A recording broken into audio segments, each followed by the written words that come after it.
And the thing is, when you think about all these prompts that, prompt PDF files that people are buying for like £12 or $27 is a number that I see all the time.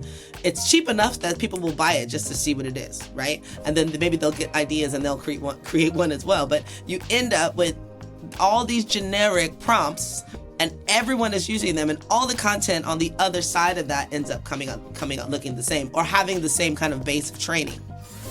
You're listening to With AI FM.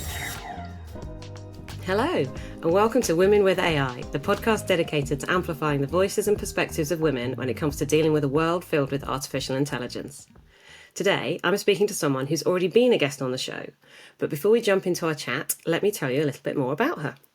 Joy Dean is a dynamic entrepreneur with 18 years' experience in global ad tech. She's also a champion of diversity and innovation, fosters meaningful partnerships and operational excellence, and she's guided major ad tech platforms through market expansion, data-driven monetization, and AI-powered solutions.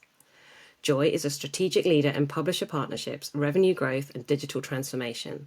And as the EMEA VP Publisher Partnerships at Optima, she develops innovative go-to-market strategies that help media owners maximize monetization via ad block covered revenue in an ever-evolving programmatic landscape. Beyond her corporate role, Joy is the founder of The Digital Dean, a consultancy helping ad tech companies and creativepreneurs refine their digital strategies while integrating wellness, generative AI, and accountability culture. Her leadership blends strategy, collaboration, and innovation to not only ensure her clients thrive in the digital economy, but she's also passionate about AI and dedicated to ensuring everyone feels confident and empowered in their own unique way. Joy Dean, welcome back to Women with AI. Thank you. God, I sound amazing. You do. You are amazing. I mean, you're also a qualified yoga instructor, which is what I was going to add in. And Hoop Hustle Flow, you're the founder of that, the wellness program. So, well, we can talk about all that. We talk all about. I mean, if I put everything in my bio that I do, I mean, we'd be here all day just talking through my bio. I love that. Well, let's start with the most exciting news. Because you have launched a consultancy since we last spoke. So What inspired that and how's it going? Wow. Okay. So what inspired it was I have been working as a consultant and mentor for forever. So basically I've been mentoring creatives. I've been mentoring people that were coming up in the ad tech industry, people that were maybe a client or a publisher that I bought off of, but they were still kind of junior marketing manager level or mid management like talent, and I guess through becoming friends or starting relationships like client partner relationships, I was extending my knowledge to them, over the time. I was starting to, find ways to help them, even when if I changed a company and we weren't working together anymore, like helping them when they're looking at their new roles, or if they don't understand something that's happening in the market that's related to what they do and they reach out, I'm, passing on information. And I thought, how can I expand my mentorship outside of what I'm doing with these women's groups or what I'm doing with peers, younger peers that are looking to come up, and actually make it something that's available to more people and more companies, because a lot of times companies don't have the resources to have a full team. So maybe they just need someone to come in and do some day work for them, or to come in and do a project for them. And that way they can continue to thrive without, scrimping on the sides until they can get to a level where they can hire people. So it was a little bit of like, how do I pull all these little things that I'm doing together into something that I can package up and offer to the ecosystem? And that's how it started. I was doing on my own just because I've run so many different businesses. Mm-hmm. The wellness, the corporate wellness stuff, the B2C wellness stuff, my apparel line, my yoga retreats, my surfing retreats, all of that stuff. It's just me, and I had to figure out how to scale it. So I started working in AI. So then I'm like, oh, okay. How do I then share that information that I've learned about how to do my own business, as a one-man band, sometimes two, and have a collaborative, Gen AI partner helping me do this? How do I show other people how to do that? So again, it's another string that just kind of fed into the consultancy, because I saw that people were doing things that maybe they didn't understand the repercussions of, or maybe they didn't, they were just kind of jumping on trends of AI and didn't really understand, the ramifications on the back end, garbage in, garbage out, how you use your data, where your data goes. Even for Gen I, that stuff can be important to know. So again, just the consultancy evolved from me realizing that there was a hole in the market for being able to assist people with exactly that. Yeah, And from my own lived and learned experience. Yeah. And that's the great thing, because, we're all learning about AI and how to use it, aren't we? And you're right, some people have skills, some people just jump in, some people are just using it blindly and not knowing, if you're using the free version of something, is that the same as if you've got a paid one, or they don't think it's very good. What's the consultancy called? The Digital Dean. Oh, yeah, that is that. Yeah, because I love it because it's like my alliterations almost, the Digital Dean. Well, and then also my last name is Dean. And Dean is like a dean of a school because you're an educator. I got it all going on in this name. Well, exactly. I just thought that was what you called yourself anyway. So that was the obvious name. It's my life in digital, darling. So yeah, it's funny because it is definitely an evolution, because I've been, working for other people. I'm still working for Optima. I'm, doing their go-to-market strategy as well. Yeah. But using AI in my day job work stream flows. Mm-hmm. And then I did kind of just jump in like everyone else. Like, it's the thing, the new shiny bright thing in digital. And everyone's like, oh my God, AI. Yeah. So I did jump in and just like start trying it. And I would recommend that you do that. That you just don't wait. Just start. Mm-hmm. And then you'll start to see as you go along what works, what doesn't work, and how other people are using it. You can set up, Google alerts for anything around AI. And just understand, like, the negatives, the positives, the ethics, the issues around data, what happens when everybody's using the same prompts and all of our material starts looking the same. Oh, yeah. You can tell when people have, can't you? But only the more you use it. Because if you don't, then you're like, oh, yeah. Because the thing I've spotted recently is that I know if someone's copied and pasted from ChatGPT, because the hyphen, it's like a big hyphen, like you got like M dash, and it's not like space dash space, like it's like just, and I'm like, I know where you've got that from, because no one types like that, like exactly. in real life. Exactly. So what kind of projects or clients have you been working with? Like, can you tell us, or any surprising things you found out? I can, not from them, but just by using AI. Yeah, I work with a lot of like creatives that are doing. Well, because my background is dance, I have a lot of dancers and roller skaters and hula hoopers that are trying to understand how to do more with less, because they were like me, one man bands, or one woman bands, one woman show. Yeah. And just helping them, like, how can they make a website without spending, £5,000? Like, well, there's products for that now that help you. There's things like Gamma that can create those things. There's AI and Canva that can create those things that can help you with, you drop in your point of view, the tone of speaking. You give it some information about yourself. You can create custom kind of identities or custom GPTs, let's say, around yourself, and then you feed that into another Gen AI platform or app, and it can spit out ideas to you, and then you can take that and then you can adjust it. Or you can start, if you already have a brand book, let's say you want to create a website, you already have a brand book, and you push that into a program. That could be Chat AI, that could be Chat GPT, that could be Claude, that could be Gamma, that could be Canva. You push it in there, and then it will, and you tell it what you want to do with it, like create this, this, and this, and it'll give you an outline and create the beginnings of it, and then you then go from there. I mean, obviously, one of the biggest learning curves I think for people is that the understanding of how to use it. I have an article out now. It's called Cyborg or Centaur. Mm-hmm. Like, if you're a centaur, a centaur is like half man, half animal, half man, half horse. Yeah, yeah. Well, there's that way of doing it, which is I do my piece. Then I add AI on top, or I have AI and then I add my piece on top. Or there's Cyborg, which is there's no split. It's about collaboration. So you say, I wake up in the morning, I am using my custom GPT or whatever product, Claude, whatever product you're using, and I'm Other products speaking are to it. available. Yeah, because there's a million products, right? Yeah. And you speak to it as a collaborative partner. So it's like you have an idea for something, and you can literally just talk to it and say, "These are my ideas. These are the things that I'm worried about. This is my pricing. This is my timeline. Like, what do you think about that? Can you give me back the risks? Can you prioritize by risk, by cost, by amount of time that it's going to take me to go to market?" And just have a conversation as to kind of almost sense check what you've already thought of and to give you other ideas of how to expand.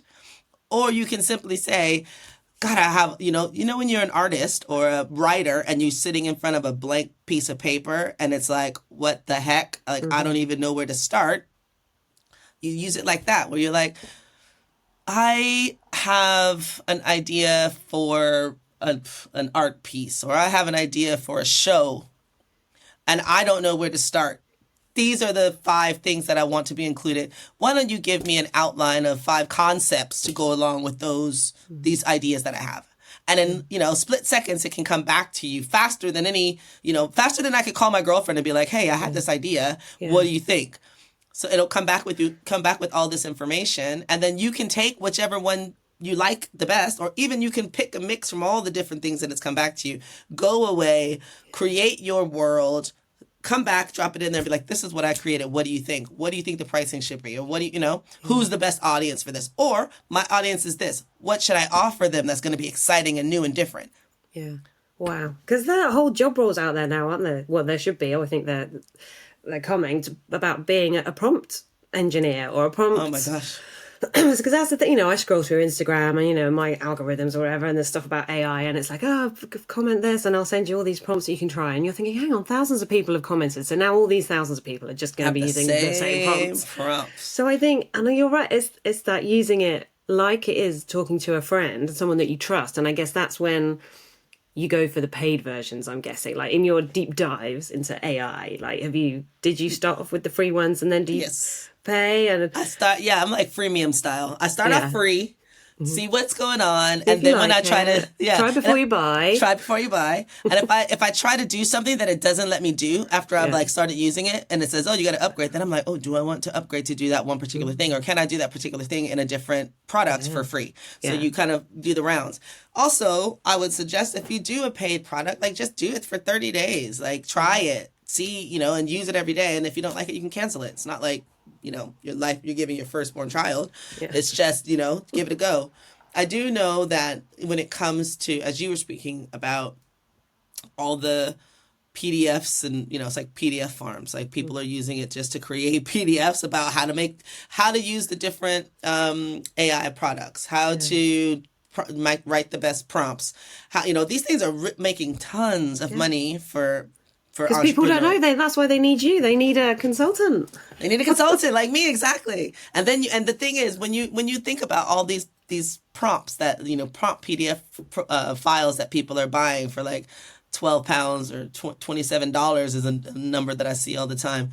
It's cheap enough that people will buy it just to see what it is, right? And then maybe they'll get ideas and they'll create one as well. But you end up with all these generic prompts, and everyone is using them, and all the content on the other side of that ends up coming out looking the same or having the same kind of base of training. Yeah. And then you've got, obviously, if you've created a persona for yourself, whether that's a custom GPT or AI agent, it will adjust to the information it also already has about you. So let's say, for example, you and I put the same prompt in. We are still going to get different responses based on anything that it's learned about you before that, any way that you've been engaging with it before that, however you've trained it before that. I mean, even with me, I can ask the same question twice and it'll give me a different answer each time. Yeah. The way that you write the question, is it, pleasant, or is it demanding? Is it emotional, or is it not? Like, time of day, time of year, like all these things, because it's also it's scraping the internet, right? For everything you've said, everything that someone else has said, someone else has done, time of year, how all these things would affect what the lowest common denominator of the results should be. Yeah, but I guess people can't. You can't just trust it because that's you can still check, can't you? Oh, is this plagiarism or not? Or is this being used somewhere else? Or how does it say it? Yeah. But Yeah. yeah, and I suppose it's like asking different friends. Like you don't just ask one friend and follow everything that they say. It's kind of like don't take advice from someone that Yeah. you wouldn't want their life or something or whatever the saying is. And I guess that's why you ask different people and then you make your own decision. And then you make your own decision. Because I've noticed I'm just using the free ChatGPT. But you can go in and if it does some kind of plan or some or it creates a document, but you can go in and change it. And I think that's what I've started to do. I go back and go, actually, this is the final version that I used, or this is the wording, because otherwise it's going to think that what it's given you, you're just using it. Yeah. And you're it's not. It's just it's a tool. That's part of training it. So once it releases information to you, you can, which is perfect, to edit it up and then put it back in as your final draft and then ask it for feedback. Yeah. So you're giving it feedback, it's giving you feedback. Yeah. If, in terms of products that you release or documents that you create or any of the things that it's using from you when you're training it or making customs, like in the free version, I don't believe you can block your data from being shared, and in the paid you can, because that's one of the other things. It's like, don't put anything in that's secret that you that isn't in the public domain already. Yeah, and like if you're using it for client presentations or if you're using it for client financials or anything that shouldn't be shared, you need to make sure that it's actually not shared, right? Yeah, because we have Copilot at work. Not if anyone from work is listening, I don't put in anything that's not already out there. You have to be so careful anyway, like, in case you get FOI'd or anything like that. So you kind of learn pretty quickly not to write anything down that you wouldn't want anyone else to see or hear 100%. or read. But are you polite when you ask it? Do you say please and thank you? I do. Yeah. It's funny. I do. I talk to it like I'm talking to a person. Exactly. And then sometimes I'll write something like, I'll be in a rush and I'll be like, hey, check this outline. Like literally I'll say, hey, check this outline. Yeah. And then I read it and I'm like, oh, that's kind of rude, Joy. You're being rude to the freaking AI. Would you speak to the intern like that? Exactly.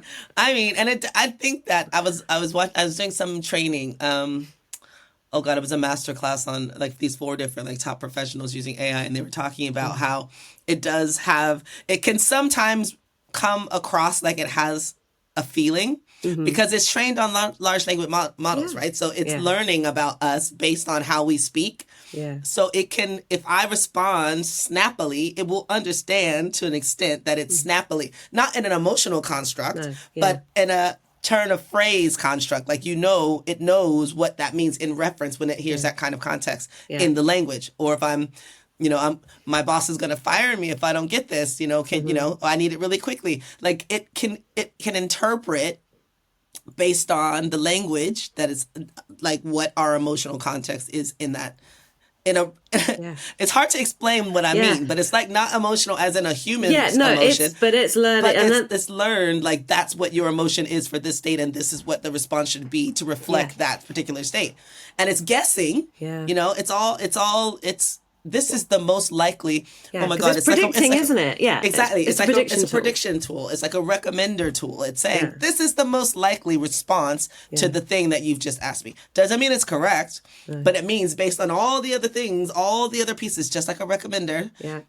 This is the most likely thing. Like Amazon, you've watched Amazon Prime or Netflix, you've watched all these films. It's most likely you're going to want to watch this one. It's similar to that. Yeah. And the thing is, it doesn't know that actually you really dislike that particular actor or you really love that other one. So actually you're going to watch it. That's the bit it doesn't know. So that's why you can't just take everything it offers. Exactly. That's why you're going to put that piece in when you're like telling it all. Then you have to say, well, actually, this is the audience. This is me. Yeah. This is what I like. This is what I don't like. This, and then it can tailor it a bit more and a bit more and a bit more and a bit more and a bit more. Yeah. I think it's so because you were my 10th episode. Lucky number 10. And that was back in June 2024. And even since then, I mean, it's not even been a year. And so much feels like it's changed. God, it feels like massively drastic night and day change from a year ago. Yeah, just the way that you can ask it. And because to begin with, it was very much like, oh, it won't know your tone of voice. It won't know this and that. Well, actually, it does now. It's learned how to do that. And it's just... Yeah. And I think it's just going faster and faster. I mean, and it's kind of scary. Like, I mean, I read some of these articles about, just like the ethics around it, and I read articles about, data breaches, and I don't know. That I choose to focus because just like everything, any kind of technology, it can be used for good or bad. Yeah, But and it's I'm easy. choosing to focus Yeah, on like how do I use it as a collaborator, and how do I also, it part of my consultancy is how do I train people, for lack of a better word, yeah, to use it in a way that it would be for good and respectful, and not in contributing to negativity, or non-inclusive language, or yeah, hate speech, and like really, or deep yeah, fakes, and how to avoid that and yeah. still be able to use it in the world that we live in today. Yeah, because you hope someone is monitoring something somewhere. Because I think that's where Ha! AI as well. It does, like if there's someone on a social media platform and they're talking about buying guns and blowing up a school or doing something like that, then I think there's ways so that's a good way of The using platform, it. yeah, the platform should be picking that up, and they can use it for that. But I mean, I don't want to say anything about a particular person that's running a country that I'm from, like removing everything that has to do with any kind of Oh, yeah, history about blacks, or like, and that's the terror because it's this is the terror of it. Like, yeah, you can literally be removed. yeah. Like, And that's but it's women have been removed from history, well, throughout history. throughout history, the And that's narrative, yeah. and this is why I love hearing about women that are stepping up, sharing their voice. And you spoke recently to women in programmatic tech. Yeah, What yeah. did you talk about? What was the response like there? Because just before you answer, just I keep reading all these things that women aren't using AI as much, or they were, and then they're not, and then they're kind of like so yeah. Yeah, I How did mean, you? I think that more and more women are using it. I think that also the narrative isn't necessarily true that women don't use it. Women are one of the largest group, at least in America. I have to look at the numbers here, for owning small businesses. And in a small business, it's the perfect place to use Gen AI, right? So I don't necessarily believe that that's true.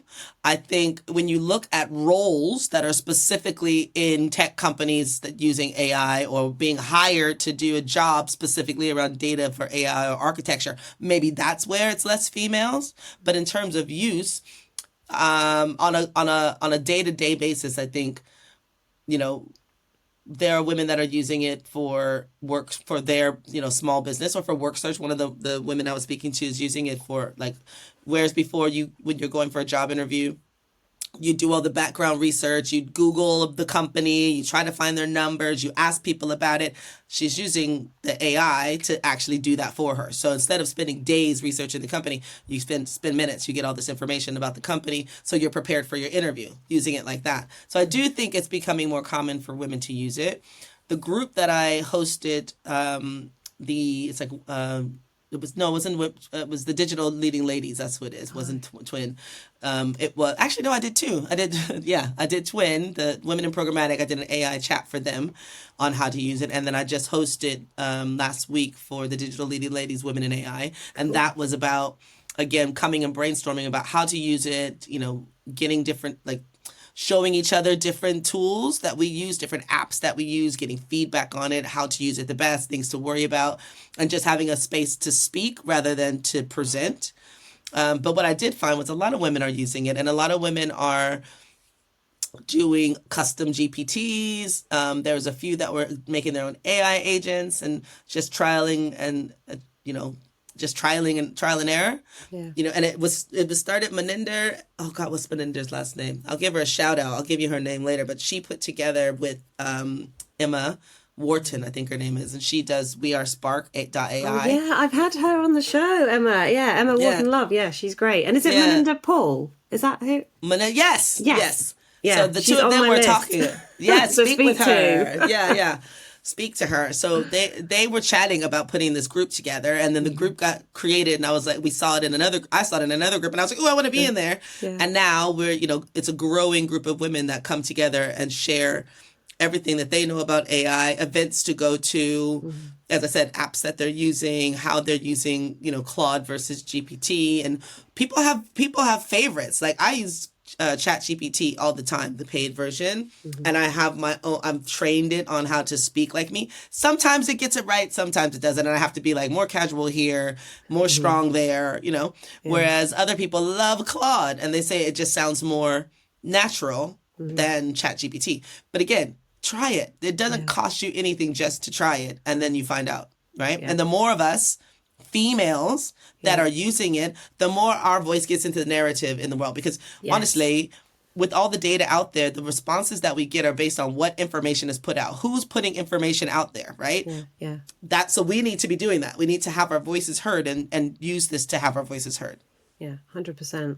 I heard you described yourself as an AI enhanced human the other day.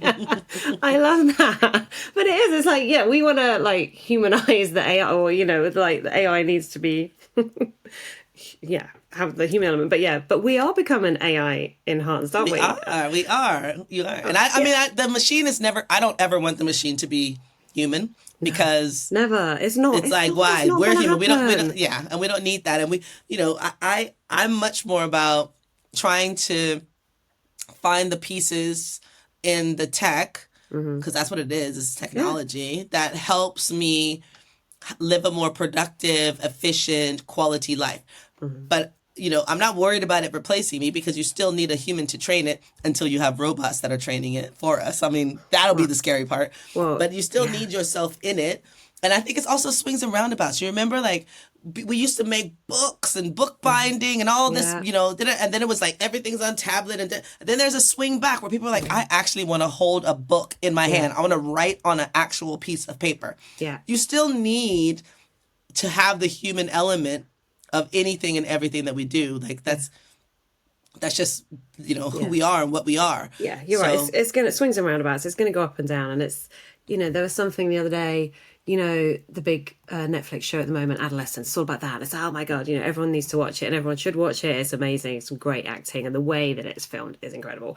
But I saw something else, and it was like over the last like 6 decades, however long, back in the 50s, it was like, oh no, this is going to like rot teenagers' brains. And it's like, oh no, Elvis swinging his hips is going to rot teenagers' brains. And then it's like, oh my God, it's TV. And then it's like Minecraft, or it's this, or it's that, it's games. And it's just like, now it's AI and social media. And it's like, actually, everyone's going to panic, but we'll come back around. And and that's the thing, like, as you say, when it's reacting and it knows, oh, this is because you're happy or you're sad and all the rest of it. We can't be lulled into thinking that it has suddenly become sentient and it knows this, because it doesn't. It's just predicting it. So that's just training people how to use it and how to understand it and what it is and what it's telling you. Yeah. And the better we can do that, the better we can like harness the power of it. Yeah.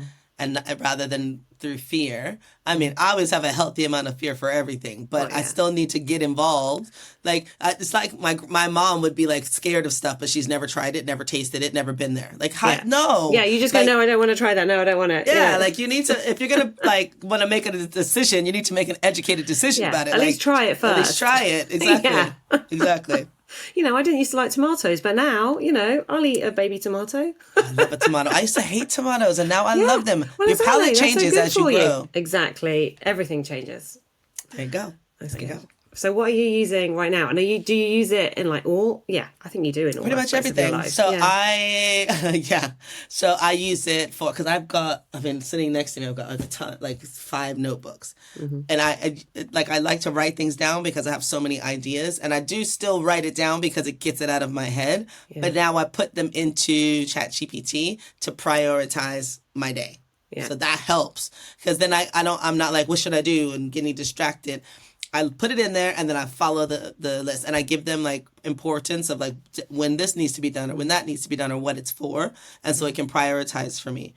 Or I use it for like, I want to go to the gym, and my fiance keeps telling me that he's going to like be my personal trainer and all this. And I'm like, yeah, mate, who's asleep right now? Right. Yeah. It's 12 in the afternoon. He's in the bed. And I'm like, I want to go to the gym. So I'm like, give me, I put my age, I put my height, I put my weight, what I'm interested in doing, where I feel weak, put me together a nutrition plan and a 30-day workout schedule that I can do before I go on my retreat. Because, my retreat's in 3 weeks. I need to show up looking cute. Yeah.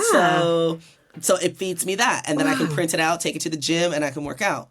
meals, everything. Like you can use it for any and everything. Or when I'm organizing a retreat, I can ask it like, this is my audience. These are the things that I have scheduled. Like, can you help me organize the schedule in the most efficient layout? Because generally I was doing it before. Like, what would I like? Oh, in the morning I want the yoga. In the evening I might do a swim. So I put all this stuff in and I ask it, is this the most efficient use of the day? Where can I find pockets to fit in this? And it will actually redo the schedule or say, like, some parts will stay the same, but it'll put in, areas where I need to focus more or maybe reduce or maybe add or.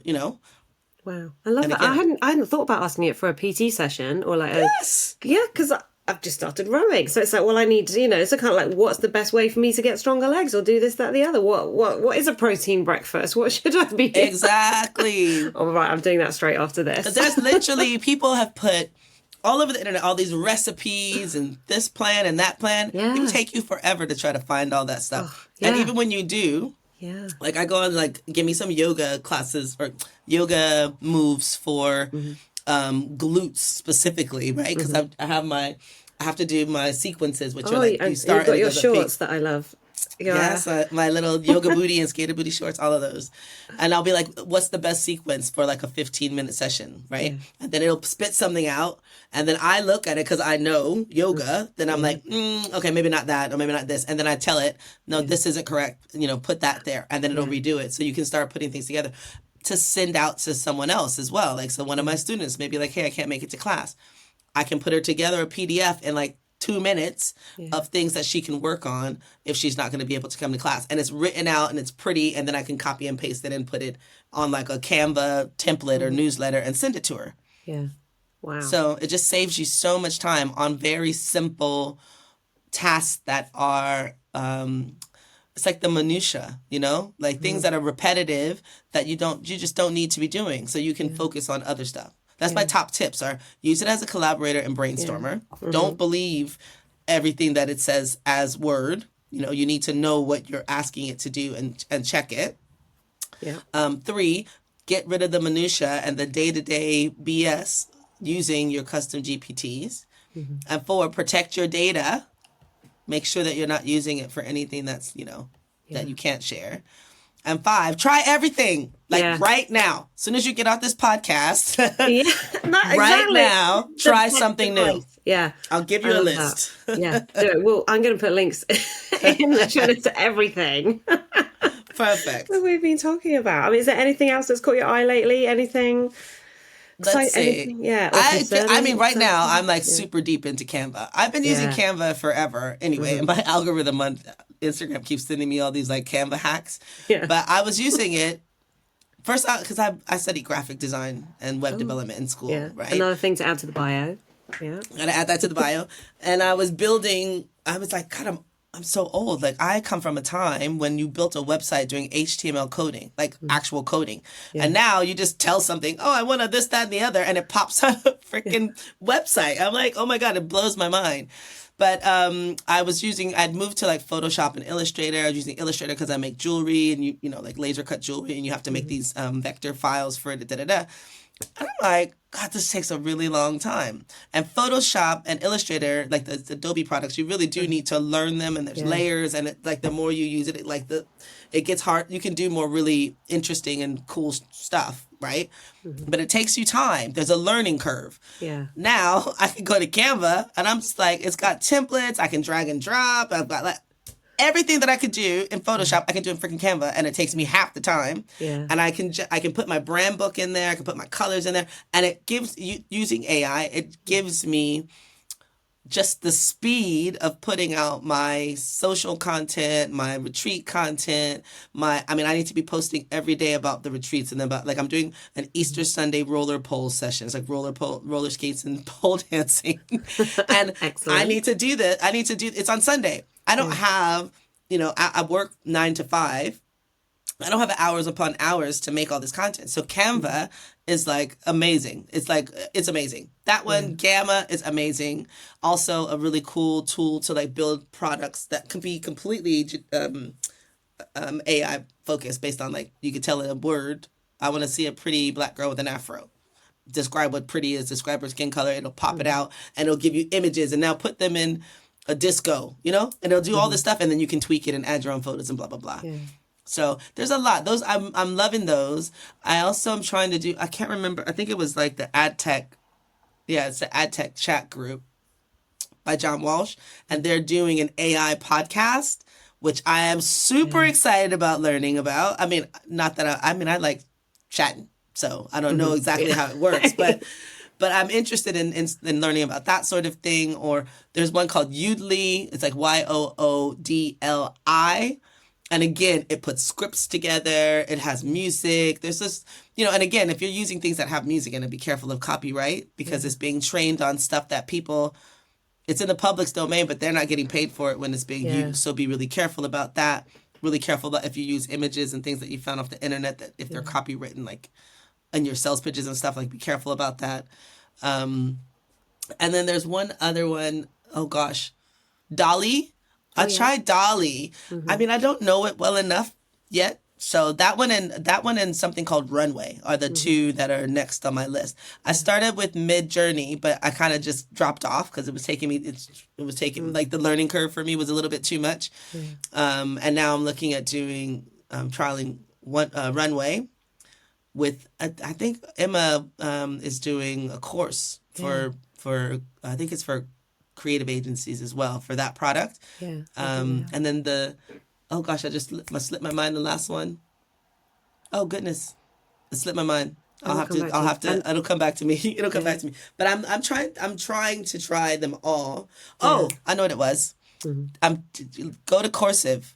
I will send you a link. It has something called 15-minute AI or something like this. And it's 15 minutes a day for 30 days. And it goes through every single, I think it's like 40 different AI apps. So you can just get a little taste of each of them and then see which one you like. Wow. I'll send you the link to that. It's really interesting.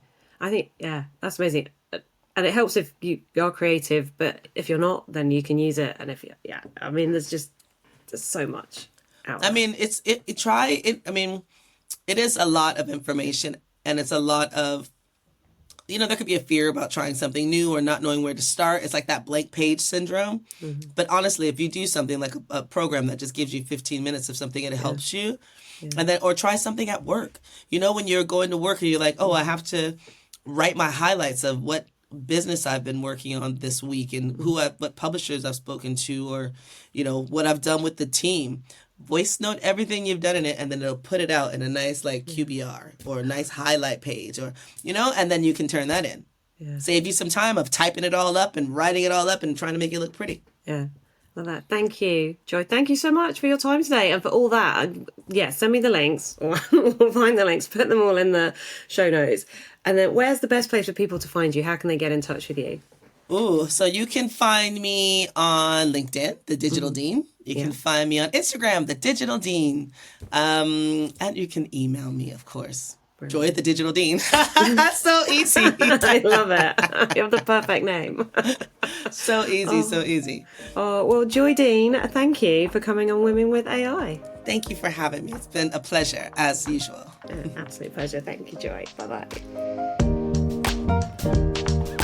Bye-bye.